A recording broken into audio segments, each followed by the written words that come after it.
आया हूं ताकि हम कुछ गपशप कर लें। मैंने अपनी तमाम बातें आपके मोहब्बतों के समंदर में कर ली है। मैं मानता हूं मैंने खुद पर थोड़ा काबू नहीं रखा। थोड़ा सा काबू नहीं रखा था? तुम्हारे इंसाफ का शुक्रिया। तुमने तो बुरे भले जुमले कहने में कोई कसर नहीं छोड़ी, और वो भी मेरी जारिया के सामने। हाय तुम गूंगे हो जाओ मुख्तार। आशिक को माशूक के सामने हकीर करना मौत से बदतर सजा है। अब जब तुम रो रहे हो इसका मतलब है कि अभी कुछ गैरत बाकी है तुम में। इसका मतलब है हम दो मर्दों की तरह गुफ्तगू कर सकते हैं।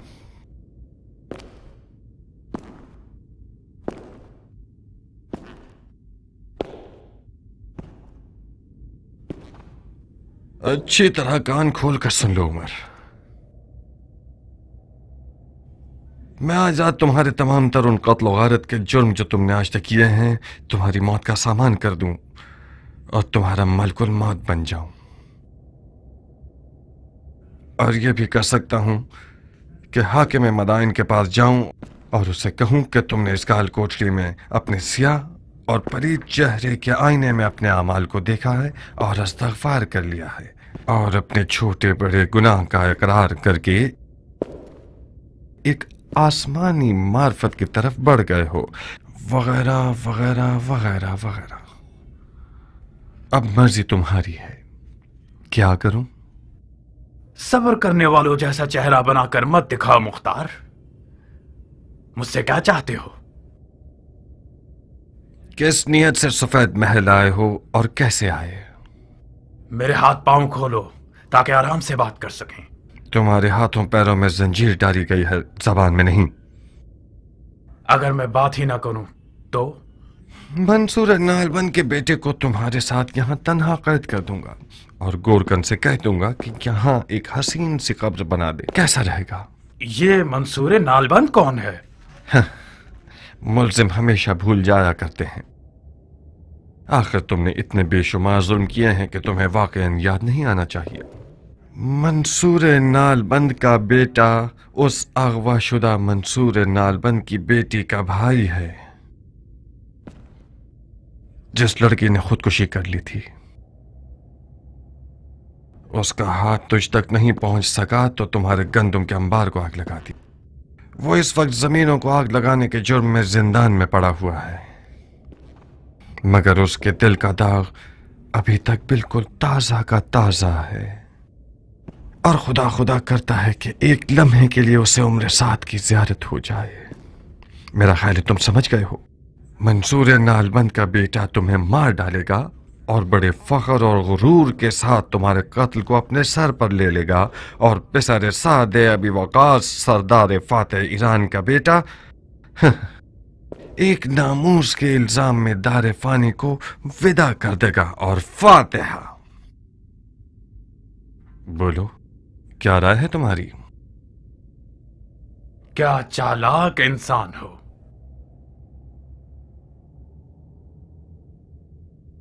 बहुत खूब, तुम जीत गए। मुआविया हक रखता है कि तुमसे और तुम्हारे चाचा से डरे। तुम्हारी अली के बेटे से हिमायत उसका काम दुश्वार कर रही है। यकीनन उसने तुम्हें भेजा है ताकि तुम उसके दुश्वार काम को आसान करो। ये एक अहमकाना तहमत है। मेरे कुछ इरादे थे मगर मैं मुआविया का भेजा हुआ नहीं था। नहीं, बज़ाहिर तुम्हें प्यार की जबान समझ में नहीं आती। तुम्हारा अकरार करना मेरे चचा के लिए तो फायदेमंद हो सकता है जो एक पुराने सियासतदान हैं, मगर मेरे लिए सिर्फ वक्त जाया करने की बात है। बहुत मुनासिब मौका है मेरे लिए ताकि हमेशा के लिए तुम्हारी मज़ाहमतकारियों से जान छूट जाए।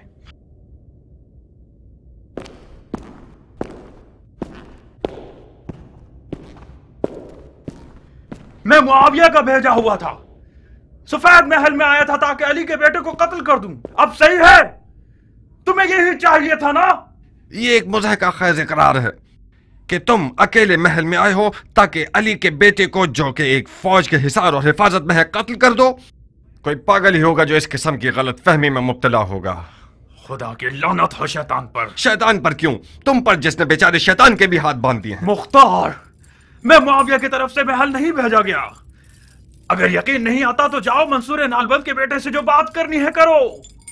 मैं सफेद महल में आया ताकि सफेद महल के कल्ब यानी तुम्हें यानी सरफिरे मुख्तार को राजी करूं जो इराक की बादशाही का ख्वाब लिए हुए है। उसे समझाऊं कि अपना हाथ अली के बेटे के फटे हुए दामन से हटा ले और ये फुर्सत हाथ से न जाने दे। मुआविया ने अपनी बेटी का अली के बेटे के बदले में वादा किया है मुख्तार, मुआविया का दामाद बनना यानी इराक की बादशाही। मगर तुमने इन सब हंसी मजाक और फजूलियात से सारी उम्मीदों पे पानी फेर दिया। इस रिश्ते से तुम्हें क्या फायदा होगा? बहुत सी चीजें, सबसे छोटी चीज जारिया है।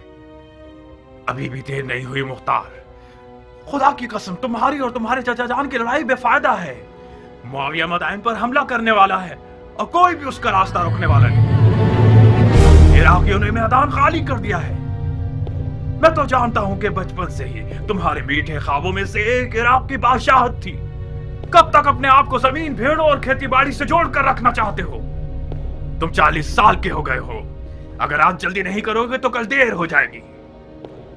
इससे पहले कि कोई और पहल करे, हम हसन को मुआविया के हवाले कर दें। हम तो उसे कत्ल नहीं कर रहे, मुआविया भी उसे नहीं मारेगा। मुझे यकीन है कि मुआविया चाहे अवाम को फरेब देने के लिए ही सही, अगर अपने हाथों को रसूल अल्लाह के बेटे के खून से नहीं रखेगा। और मैं चाहूं तो मुआविया से हसन के लिए अमाननामा ले सकता हूं।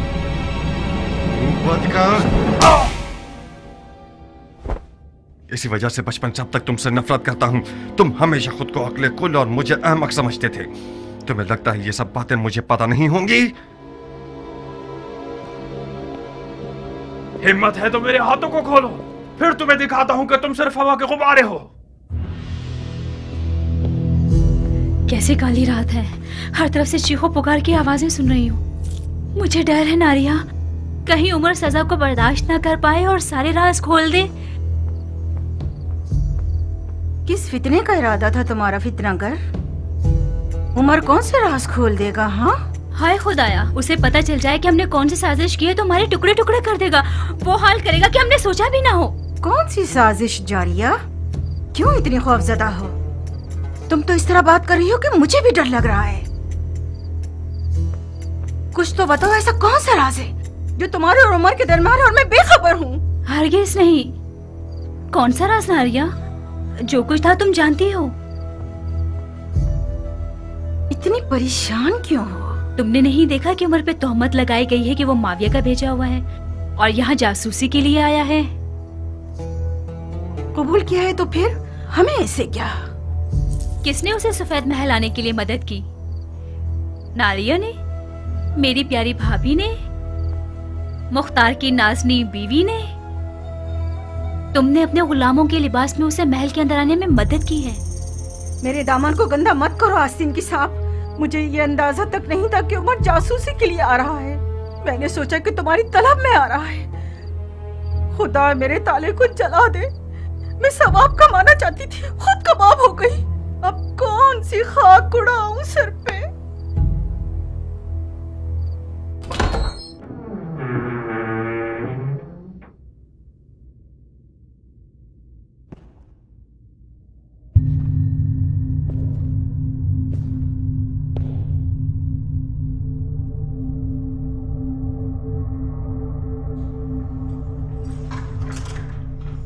वाकई ये तो हारून है, नालबंद का बेटा। बहुत खूब जनाब हारून इब्न मंसूर, आप पेसर साद को मारना चाहते थे ना? जनाब वाला, आधी रात को मुझे जगाकर तरह तरह के सवालात पूछ रहे हैं। हमने सुना था कि मदाइन का हाकिम ऐसा आदिल हुक्मरान है कि जो सलमान फारसी की तरह हुकूमत करता है। उसके लिए भेड़ और गाय दोनों बराबर हैं। किसी मजलूम का हक पामाल नहीं होता। बिला मुबालगा बिल्कुल ठीक सुना है तुमने। तो फिर क्यों रात के इस पहर मुझ पर जफा कर रहे हो? अगर मेरा जवाब दे दो तो इस बेवक्त की मुज़ाहमत का सबब जान जाओगे। मैं उमर साद को मानना नहीं चाहता था, मैं तो सिर्फ उसकी इज्जत लूटना चाहता था। मेरी उम्र का एक दिन भी बाकी रह जाए तो मैं ये काम करूंगा। उसकी औकात 2 कौड़ी की कर दूंगा। उसके बाद मेरी सजा में अदालत जो भी हुक्म कर दे परवाह नहीं। मुझे कोई खौफ नहीं कि फिर मुझे सूली पर चढ़ा दिया जाए या मेरे टुकड़े टुकड़े कर दिए जाएं। शायद कल रात तुम्हारा अरमान पूरा हो जाए। कसम से। शायद दरवाजे के पीछे खड़े हो जाओ, मैं बुलाऊंगा तो आ जाना।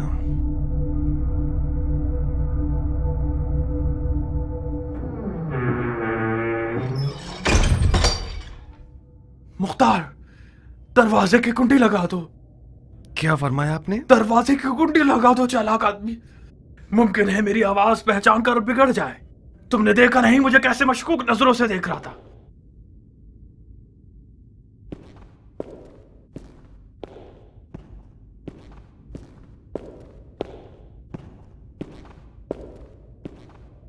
मुख्तार, मुख्तार मेरी जान, तुम होश और अक्लमंदी में सबसे अफजल हो, आलिम और जिन्नो इनसे बढ़तर हो।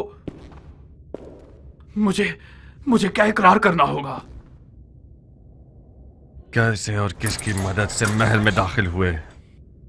सलीमापुरा को जानते हो? वही अदाओं से दिल लुभाने वाली हमारे बचपन, जवानी और सरे बलूग के दौर की। इस महल में दाखिल होना उसके पास जाने से ज्यादा आसान तर है। तुम्हारे कुछ कसम खाए हुए साथी हैं जो इस महल में हैं। मैं उन सबके नाम सुनना चाहता हूं। क्या ये मुमकिन है कि वो अपने इश्क से बेवफाई करे? अगर तुम्हें बेच दे मतलब उसने मुझे बेच दिया है। जिस मुख्तार को मैं जानती हूँ वो पत्थर का भी मुंह खुलवा देता है। काश हमने उस बदकदम ईरान की तौहीन ना की होती। काश हमने उससे मेहरबानी की होती। कयान से बदसलूकी ने मुख्तार को आशफ्ता कर दिया। मुख्तार गुस्से में नहीं आता तो उमर से भी मामला खराब नहीं होता। बात घुमा दो। कह दो कि गुलाम के लिबास को चुरा लिया है। कह दो कि गुलाम को खरीद लिया है। मैं कैसे बात को घुमा दूं अगर उमर इकरार कर ले? कह दो उमर बकवास कर रहा है।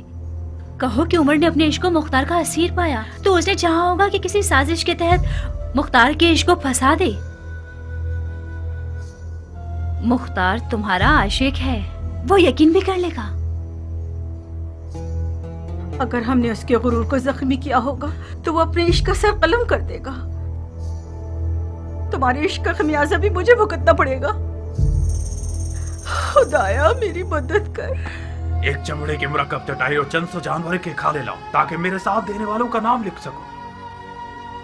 सफेद महल के तमाम खुद्दाम सिवाय तुम और तुम्हारे चाचा जान के और तुम्हारे हकीर साथियों और सरदारों का कुछ ग्रोह जो अली के बेटे के मुहाफिज है। अलबत्ता मैं खुद अपनी महारत से महल में आया हूं, एक जनाना लिबास और कुछ चलने के मखसूस जनाना नाजो अंदाज के साथ। अली की हुकूमत में शरन जायज नहीं है कि मर्द औरतों की तफ्तीश करें, तो मैं भी उसी दरवाजे से घुस आया। यहां तक के दरबार ने भी अदब से सर झुका लिया। क्या कायल हो गए या मजीद दलील और सबूत चाहिए? ऐसी घटिया मकारी सिर्फ तो जैसे बगैरत और नामर्द शख्स से मुमकिन है। तेरा मर्दों वाला नाम असल मर्दों के लिए शर्मिंदगी का बाइस है। बहुत खूब बिन्ते साद, तुम्हारे जिस्म और लिबास में सुर्खाब के पर नजर नहीं आ रहे। रक्कासाओं की तरह ठुमके लगाकर अपनी उसी सलीमापुरा की तरह एक इशरत कदा खोल कर नाचोगी तो बहुत अमीर हो जाओगी। ये काम तुम्हारे लिए बहुत ज्यादा मुनासिब है बनिस्बत ये कि बनी उमैया के आस्थाने पर भौंको। बकौल तुम्हारे, ये भी वो रस्सी है जो मेरे इश्क ने मेरे गर्दन में डाल दी है। मुझे कबूल है, ये गम अंगेज है। मैदान के शहर से मोहब्बत करना सुराख का चूहा बना देता है मुख्तार। मैंने जो कुछ किया जारिया की खातिर किया है। उम्मीद है मर्दानगी दिखाओगे और मेरे इस राज को जारिया पे फाश नहीं करोगे। जारिया मेरे लिए मर चुकी है। जारिया तुम्हारे लिए मर गई है, मगर अपने आप में वो एक आजाद परिंदा है जिसने मुख्तार की कैद की सलाखत तोड़कर परवाज कर ली है। कुछ भी हो सकता है, शायद मैं उसे अपने इश्क के तीर से शिकार कर लूं। ऐसे खाम ख्याली में रहो। अब तुम्हारी कौन सी पहेली हल नहीं हुई? तुम्हें जो कुछ चाहिए था वो तुमने सुन लिया है। तुम्हारी बातें मेरे चाचा के काम आएंगी ताकि वो इसके बाद और अच्छे शिकारी बन जाएं और उसके दुश्मन फिर कभी शरीयत के दरवाजे से उन पर हमला न कर सकें। मगर हम दोनों के आपस के हिसाब किताब अभी बाकी हैं। हम दोनों में कैसा हिसाब है? हम दोनों के बाप तो ईरान के दफादे सरदार थे। कसम बखुदा उनकी रूहें कब्र में लरस जाएंगी कि जब वो देखेंगे कि हम दोनों एक दूसरे के खून के प्यासे हैं। ये कौन सी अंधी दुश्मनी है मुख्तार? तुम्हारी अली के बेटे से हिमायत किसी चीज को नहीं बदलेगी। हसन उसी अदालत का बेटा है जो कहती है कि सरदारों को अवाम की दस्तरस में होना चाहिए। वो अदालत जो लोगों पर तकिया करती है। लोगों पर एतमाद का नतीजा यही होता है कि जिसके खलीफे को हम देख रहे हैं उसी के खेमे पर टूट पड़ते हैं, उसे लूट कर भाग जाते हैं, उसकी तकरीर को खराब कर देते हैं और बाद में उसकी जान ले लेते हैं। तुम क्या सोचते हो मैंने उस ग्रोह से क्यों अपने ताल्लुकात खत्म कर दिए?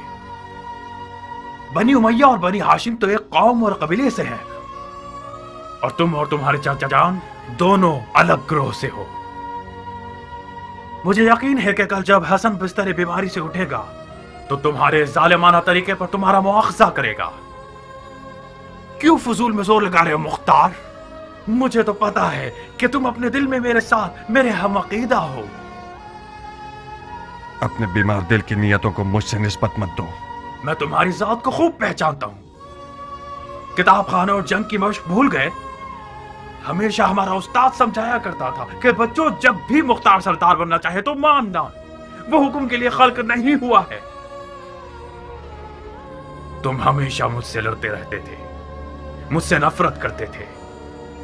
एक बार तुमने मेरे दांत तोड़ दिए थे, एक बार मेरे पांव का गोश्त जगह से हिला दिया था, एक बार तो मेरी गर्दन तोड़ने वाले थे तुम। क्यों? क्योंकि तुम्हारी आंखों में ऊंची परवाज और जाह तलबी देखी है मैंने। तुम्हारा गुरूर और चाह तलबी क्या मुझसे कम है? हम दोनों अपनी आरज़ुओं और ख्वाबों की तमन्ना दिल में लिए रह जाएंगे। इसीलिए तो मैं तुमसे नफरत करता हूं। कहां जा रहे हो चचाजाद भाई? कम अज कम मेरे हाथों को तो खोल दो।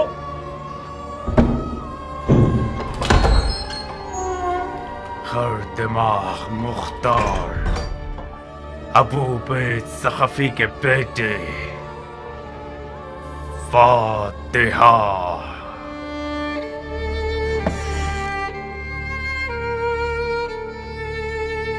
उसने दरवाजे को लात नहीं मारी।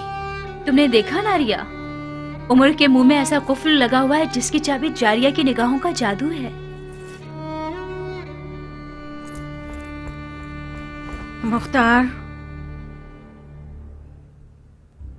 हाँ। खाना नहीं खाओगे? रात को तुम लोगों के हाथ का पका हुआ काफी हद तक खाया। क्या तुम जारिया से नाराज हो? जारिया आज रात से एक अजनबी है इस घर में। रात की आन के साथ उसका बर्ताव मेरे साथ रिश्तेदारी से इनकार है। जारिया भी एक बच्ची है मुख्तार। नारिया, अब मैं हरगिज़ उसका नाम तक नहीं सुनना चाहता, यहां तक कि तुम्हारे मुंह से भी नहीं। ज़रबी कहाँ है? मुर्गियों के पिंजरे के पास है, सो गया होगा। उसे जगा दो, मैं थका हुआ हूं, कुछ मालिश करवाना चाहता हूं।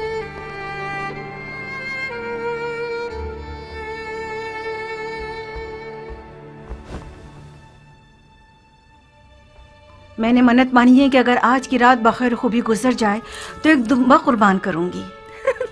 बकवास। बड़ी उछल रही हो परकटी मुर्गी। तुम्हें पता है मेरी क्या हालत हो गई थी? तुम्हारे लिए कुछ भी बुरा नहीं हुआ। मुख्तार ने तुम्हें खामोश जुबान के साथ भी तुम्हें तुम्हारा मकसद दिलाया। आज रात से तुम अपनी उम्र जान के ख्यालात सजा सकती हो।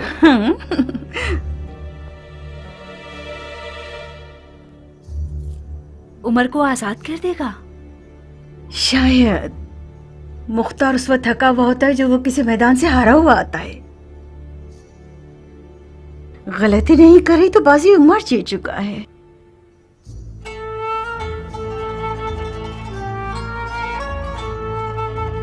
तुम शेर और चीते की शिकारी हो। इस मुट्ठी भर गिद्धों की जमात की मिसाल ऐसी है कि जब तक किसी गधे की आवाज ना आए ये लोग शोर करते रहते हैं। खुदा की खुदाई की कसम, ऐसे ही कुछ गीदड़ों की आवाज ने शब की तारीकी में इमाम मुश्तबा अली शेर खुदा के फर्जन को जमीन बोस कर दिया। तुम भी जाओगे तो जख्मी हो जाओगे। तुम्हारे जिस्म पर जख्म न लगा सके तो दिल पर जख्म लगा देंगे ये लोग। रात को जब तुम्हारी और उमर की लड़ाई हुई तो मैं बानो के हुक्म पर चचा को बुलाने गया तो वहां मैंने जनाब कंबर को देखा। जानते हो किस गमगीन दिल के साथ इमाम मुश्तबा से बातें कर रहे थे और रो रहे थे। मेरा दिल चाहा कि उनके पास बैठ जाओ और जी भर के रो। कंबर? कौन सा कंबर? कंबर गुलाम अली। अंबर मैदान में क्या कर रहे हैं? बानो के साथ आए हैं। ज्यादा? जी, इमाम हसन की जोजा। ज्यादा दुख्तर आशाते इब्ने कैस कंदी? जी, वो आई हैं। इमाम हसन मुश्तबा की जियारत करने आई हैं।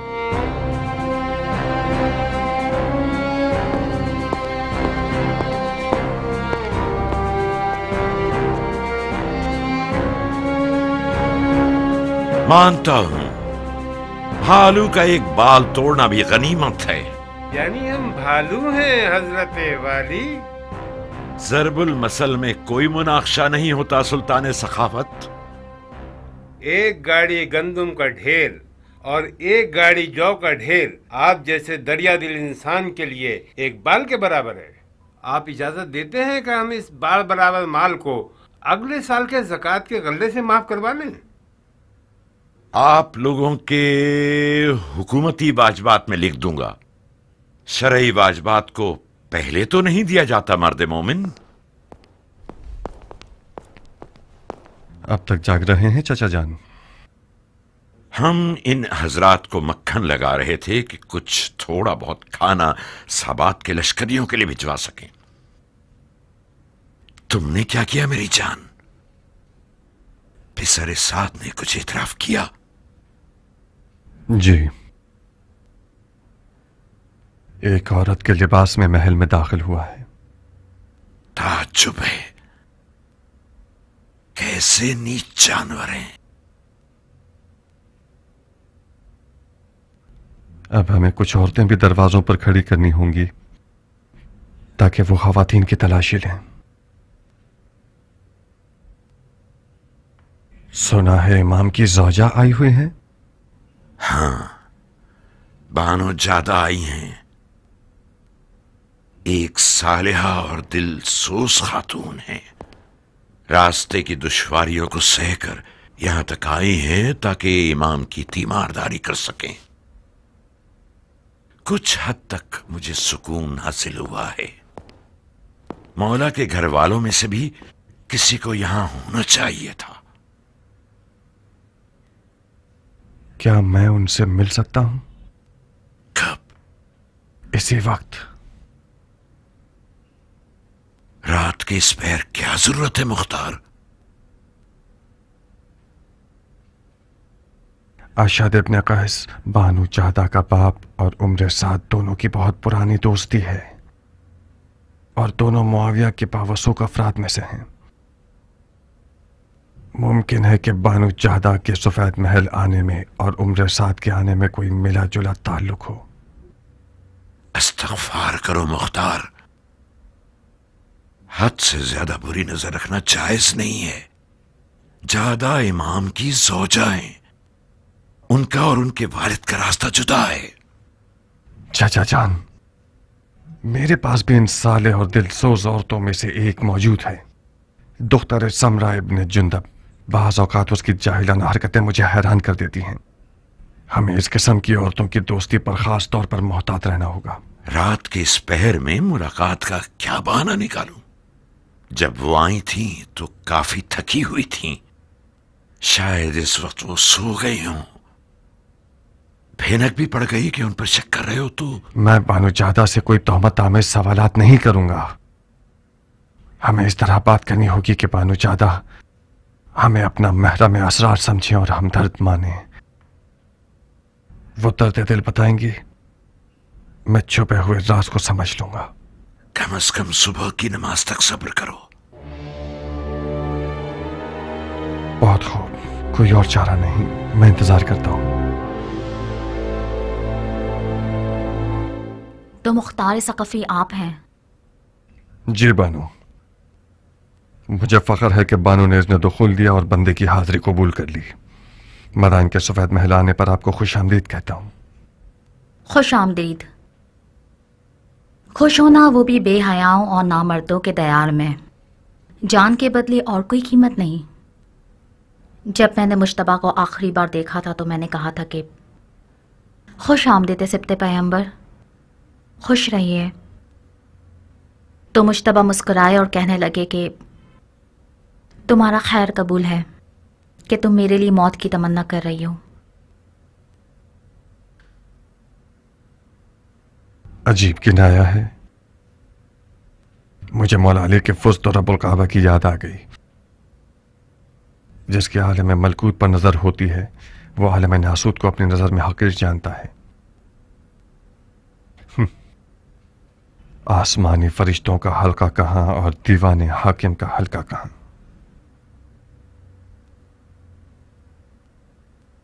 जनाब फरमा रवा से सुना कि आप किसी जरूरी काम के लिए आ रहे हैं। कहिए, मैं सुन रही हूँ। जबरन तौफीक मिली के पिछले हालात में शहर मदाइन का जिम्मा और इमाम की जान की हिफाजत की जिम्मेदारी इस हकीर के कंधों पर डाली जाए। किसने आपको मजबूर किया? मेरे चचा जनाब फरमा रवा ने। जब इमाम को बेहोशी की हालत में महल लाया गया तो चचा ने मुझे बुलाकर कहा कि काबिल एतमाद लोगों की नस्लों को टिड्डियां खा गई हैं। मैंने भी मजबूरन लब्बैक कह दिया। जो शख्स जबरन किसी मसनद पर बैठता है तो उसे परवाह नहीं होती। जो शख्स कराहियत के साथ खिदमत करता है उससे बैद नहीं है कि कमी पेशी करे। रसूल खुदा के फर्जंद की जान की हिफाजत करना उन लोगों का काम है जो दिल से खुदा से मामला कर बैठते हैं। बहुत फसीह और बलीग बातें करती हैं आप। मेरे मना करने की दलील अंदर के शैतान से खौफ है। मैं नहीं चाहता कि मेरा नाम उन लोगों की फहरिस्त में आ जाए जो बड़े शौक और ज़ौक के साथ आते हैं ताकि खुदा के साथ मामला करें, मगर हजरत इब्लीस की दुकान पर नजर आते हैं।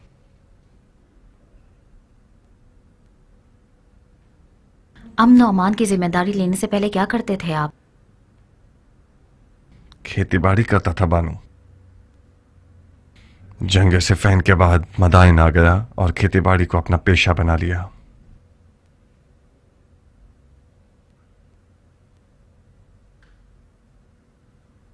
आपको मुझसे क्या काम था जनाब मुख्तार? यकीनन आप जानती होंगी कि मुआविया ने इमाम के सर के लिए 1000 शामी दिनार और एक बेटी देने का वादा किया है। जी, मैंने सुना है। बहकाने वाला वादा है। इस वादे ने नाचीज का काम इस कदर दुश्वार कर दिया है कि मुझ पर नींद और खुराक दोनों हराम हो गए हैं। मेरी पलक झपकने के बराबर गफलत भी शियों को किसी बहुत अमीर गम में मुब्तला कर सकती है।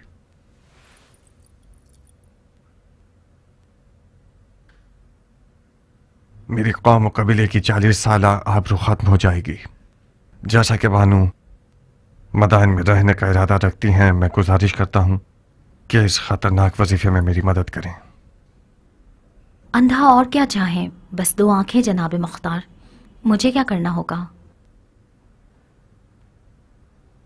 यूं समझिए कि इस महल के अशरात अर्ज़ भी दुश्मन के कारिंदे हैं। यूं समझिए कि जैसे महल के मक्खी और मच्छर वगैरह के डंक भी जहर से भरे हुए हैं। मेरे चचा जनाब फरमा रवा से मशवरा किए बगैर किसी से भी दीदार न कीजिएगा। सिर्फ वो खाना इमाम को खिलाइएगा जो मेरे चचा के हाथों से लें। यानी खतरा इस हद तक बढ़ गया है? अफसोस है कि हाँ। कल रात दुश्मन के जासूसों में से एक को हमने पकड़ा है जो औरतों के लिबास में इस महल में दाखिल हुआ था। एक काफी मोतबर नाम है। मुआविया के वादे की लालच में अपनी मर्दांगी से भी गुजर गया।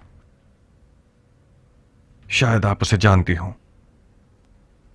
उसका नाम उमर इब्न साद अबी वकास है। उमर इब्न साद अबी वकास?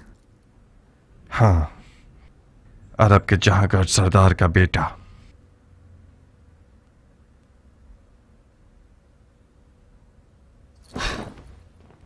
दुनिया की हवस परस्ती पर लानत हो, जो शराफत और मर्दानगी की तजलील करती है। मैंने सोचा भी नहीं था कि अरब अपनी इज्जत का सौदा कर सकते हैं।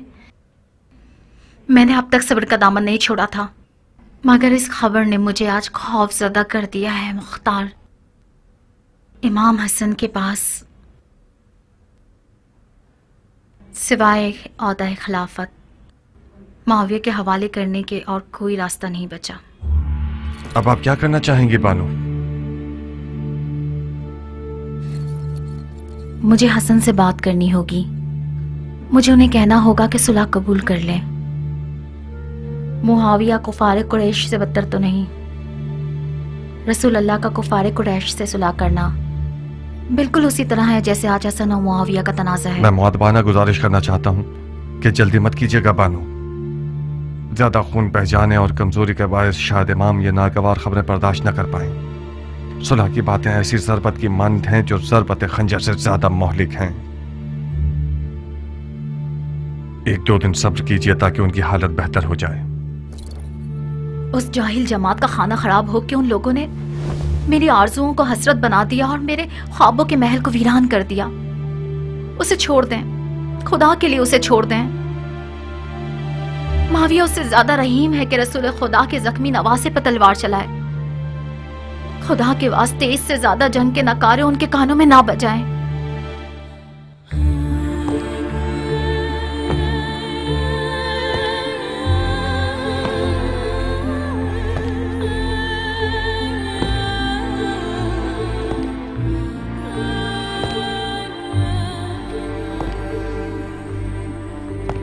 ऐसे तेज घोड़ों पर बैठिए कि जैसे हवा पर सवार हो।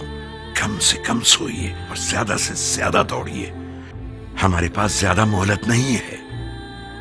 तुम शूश और तुम हवास जाओ और आप दोनों जल्द अज जल्द इराक अजम तक पहुंचिए। जवाब के बगैर मत आइएगा। याद रहे कि किसी फर्द बशर को आप लोगों के मकसद की इत्तला ना हो, यहां तक कि आप लोगों के अहलो अयाल को भी। खुदा आपका मुहाफिज हो। और पहलवान कियान, खाने के काफिले के साथ खुद तुम भी जाओ और लश्कर साबात तक पहुंचकर खाना तकसीम करने में मुकम्मल नजारत रखना, कहीं खुदा न खास्ता किसी का हक ज़ाय न हो जाए। पुरमसरत खबरों से गाफिल मत होना कि ये फौजियों की रूह जिंदा कर देती हैं। कहां गुम हो कियान? अबू इसहाक बहुत गुमसुम है। काश आप इस तरद्दुद और शकूक के मैदान में मेरा और जारिया का मौजू ना निकालते। आज का अबू इसहाक कल से बहुत मुख्तलिफ है। जाओ कियान, अबू इसहाक की फिक्र मत करो। आज का अबू इसहाक कल के अबू इसहाक से यकीनन एक दिन बड़ा हो गया है और मजीद पुख्ता हो गया है। मैं चलता हूं।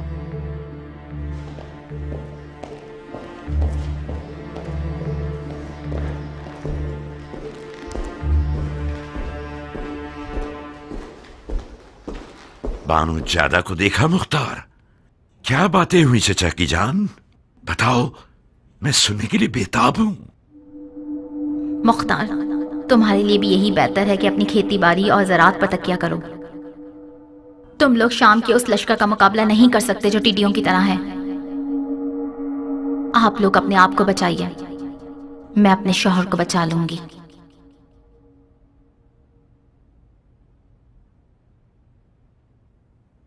चाचा जान, हम बाजी हार चुके हैं। क्या मतलब बाजी हार चुके हैं नूरे नजर? मतलब यह कि बानू ज्यादा भी उम्र साथ की तरह बातें कर रही हैं। मतलब यह कि उनकी जिम्मेदारी लगाई गई है कि इमाम को सुलह पर मजबूर करें। यानी यह कि इमाम खुद अपने घर में भी तन्हा है और कोई साथी नहीं। काम हाथ से निकल चुका है चाचा जान। अब चाहते हैं उस लश्कर से लड़ने के लिए जाएं जो सहरा की रेत जितनी तादाद में है, और दौलत के हवाले से कई ढेर सोना उनके पास है, और शैतान के लश्कर के जैसी चालबाजियां। तुम पागल हो गए हो मुख्तार। हवा और हवस की जद में आ गए हो। बानू ज्यादा जादूगर थी या उम्र साथ?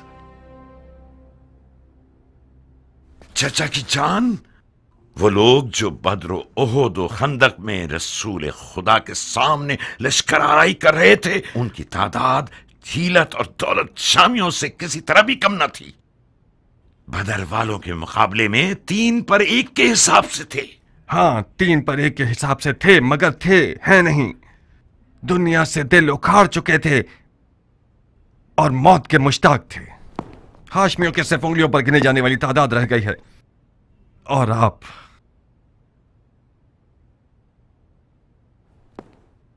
शियायान इराक अजम और शूश और आवाज के साथ मिलकर हम फौज बना रहे हैं मुख्तार। चाचा जान, हम खामखा जोर लगा रहे हैं। वो लोग जो खुद को पिसारे पैगंबर का फिक्रमंद कहते हैं, वो हमसे ज्यादा मुहक्कम बुरहान रखते हैं। सुलह हुदैबिया, मुझे यकीन है कि मौला बिस्तर से उठेंगे और उन्हें सुलह के लिए आमादा कर दिया जाएगा। तो जब तक फुर्सत है पीछे आ जाइए और मुआविया से सुलह कर लीजिए। नहीं, मुझे यकीन नहीं आ रहा कि ये बातें मैं उस बेटे से सुन रहा हूं जिसका बाप गौसले शहादत करके मैदान में जाता था। मुझसे चाहते हो कि सारी जिंदगी की अली की मोहब्बत को छोड़ दूं और माविया को पकड़ लूं, वो भी उन दिनों में जब मेरे पांव कब्र में लटके हुए हैं। अफसोस, अफसोस, अफसोस।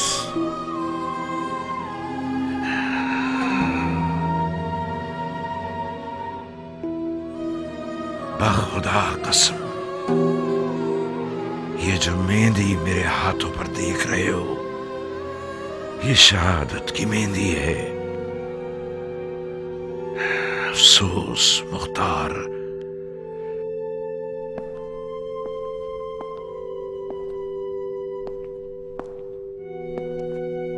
तुमने इन बातों से मेरा जिगर जला दिया है। मुझे खुशफहमी थी कि मेरा शेर भतीजा एक खून की प्यासी तलवार के साथ और दिल हिला देने वाली आवाज और खुलूस ईमान से भरपूर दिल रखते हुए मुझे मेरे इमाम के सामने सुरखरू कर देगा, सुरखरू कर देगा। चाचा जान, खुदा की कसम आप कह दीजिए मर जाओ तो मैं कफन पहनकर कब्र में सो जाऊंगा, मगर मेरा दिल नहीं चाहता कि ये सफेद महल मेरे चाचा का मदफन बन जाए बगैर उसके कि उनकी लड़ाई का कोई फायदा हासिल न हुआ हो। यकीन कर लीजिए कि हमारी इस मुकालमत का कोई भी फायदा जंग तक नहीं जाएगा। सुलह यकीनी है। मुआविया भी मौला को नहीं मारेगा। वो चाहे अपनी हुकूमत की बका के लिए ही क्यों ना हो, हरगिज़ अपने नाम को बदनाम नहीं करेगा। कैसा अजीब कशफ किया है तुमने।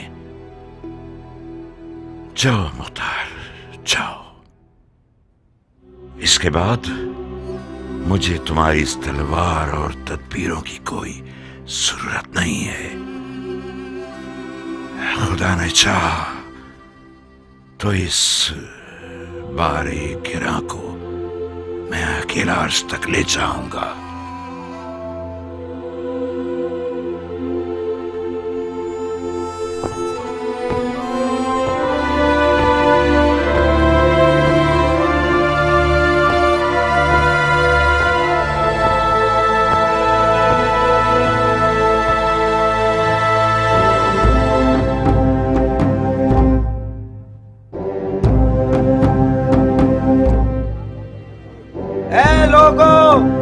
तमाम तारीफें उस खुदा के लिए जिसने उम्मत का मसला हल कर दिया।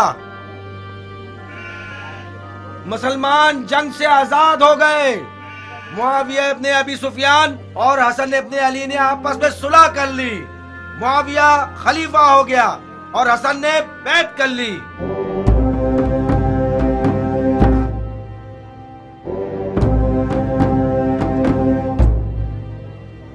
ए मदाइन के लोगों सुनो, ए मदाइन के लोगों होशियार, जंग खत्म हुई। मुआविया इब्ने अबी सुफियान और हसन इब्ने अली ने हंगामे के बाद आपस में सुलह कर ली। हसन ने घुटने टेक दिए और मुआविया खलीफा हो गया।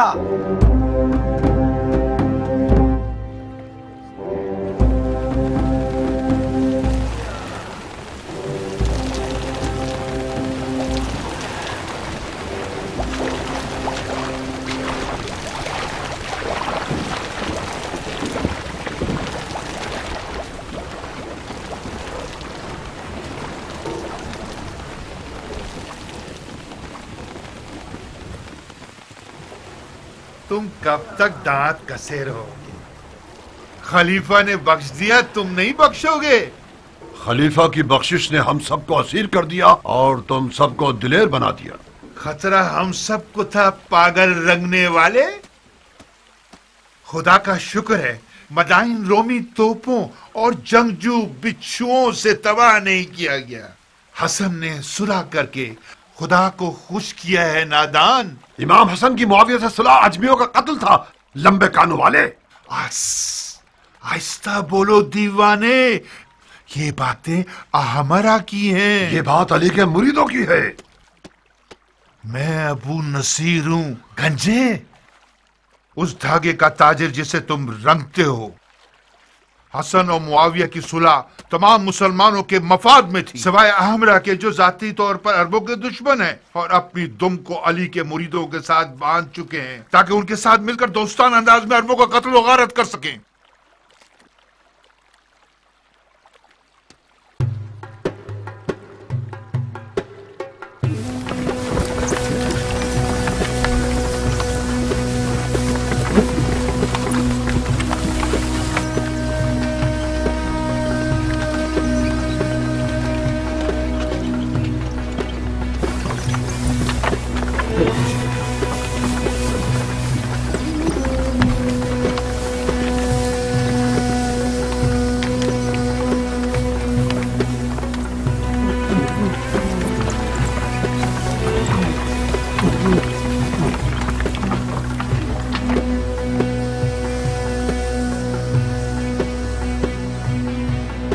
ज़रबी, जी मेरे आका। आओ बैलगाड़ी पर बैठ जाओ। आ जाओ ध्यान से।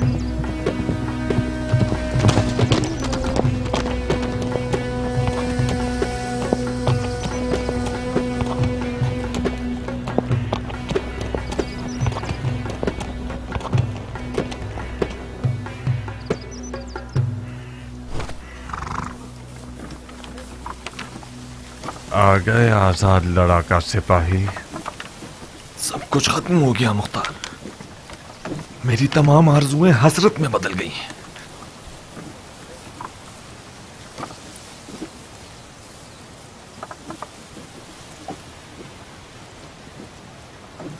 तुम्हारी आंखें खून के दो प्यालों की तरह हो गई हैं। खुदा की कसम, मेरे लिए मौत ज्यादा बेहतर थी। काश मैं मर गया होता और इतनी जिल्लत का सामना ना होता। जो इमाम ने कबूल कर लिया ये सुलहनामा नहीं था, शर्मिंदगी का पैगाम था, शर्मिंदगी का। बिलाखिर हजरत इब्लीस ने तुम्हें भी बहका दिया है। गुस्से ने तुम्हें भी गलत कहने पर मजबूर कर दिया। अपने एहसासात की लगाम में सरकश को खींचो, होश करो। आओ आओ, कुछ आराम करें। इमाम मुश्तबा के पास और कोई चारा नहीं था। शहादत का दरवाजा खुला था मुख्तार। हम अपने खून से अबू सुफियान के बेटे को रुसवा कर सकते थे। तुम में मेरे चाचा की तरह गलती कर रहे हो कियान। खुदकुशी एक हराम फेल है। रसूल खुदा के फर्जंद खता से मुबर्रा हैं, हराम फेल के मुर्तकिब नहीं हो सकते। यकीनन मौला हसन जानते थे कि उनका खून बह जाना उनकी और उनके दीन की हकानियत की जमानत नहीं बन पाएगा। उन्हें यकीन था कि उनके खून के बह जाने से दुश्मन रुसवा नहीं होगा। अगर उन्हें जरा भी उम्मीद होती तो वो हरगिज़ इस सुलह का बोझ नहीं उठाते। मुआविया क्यों रुसवा होता? वो नमाज नहीं पढ़ता, वो रोजा नहीं रखता। क्या उसका हज कज़ा होता था? क्या वो खुल्लम खुल्ला फिस्क को फजूर करता था? हाँ, क्या है वो? यही सब अवाम उन्नास को धोखा देने के लिए काफी है। आओ कियान, आज के बाद से अपनी तलवार को न्याम में रख लो और उसकी जगह बेलचा उठा लो। तुम देखोगे कि बेलचा चलाने से भी जन्नत तक पहुंचा जा सकता है।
इमाम हसन इब्न अली अलैहिस्सलाम और मुआविया इब्न अबू सुफियान के माबैन सुलह मंजूर हुई, जिस पर तारीख के औराक गवाह हैं कि 5 बुनियादी उसूलों पर मुश्तमिल थी, और उसकी अहम तरीन और सबसे पहली शर्त यह थी कि मुआविया के बाद उसकी हुकूमत को कोई वारिस नहीं होगा। मुआविया ने उस मोतबर शर्त के तहत वादा किया कि उसके बाद अपनी हुकूमत के लिए कोई जानशीन मुअय्यन नहीं करेगा।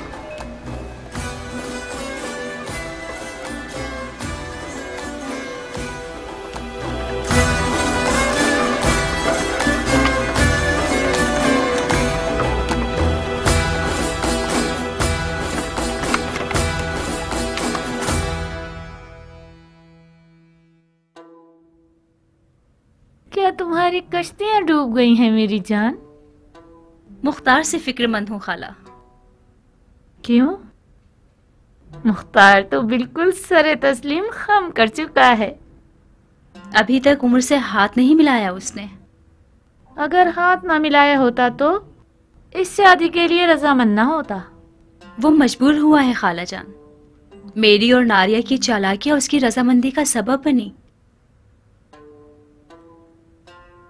दर हकीकत वो उमर से नाराज है। वो चाहता है कि उसके तन पर सर ना हो। निकाह का खुतबा हो जाने दो।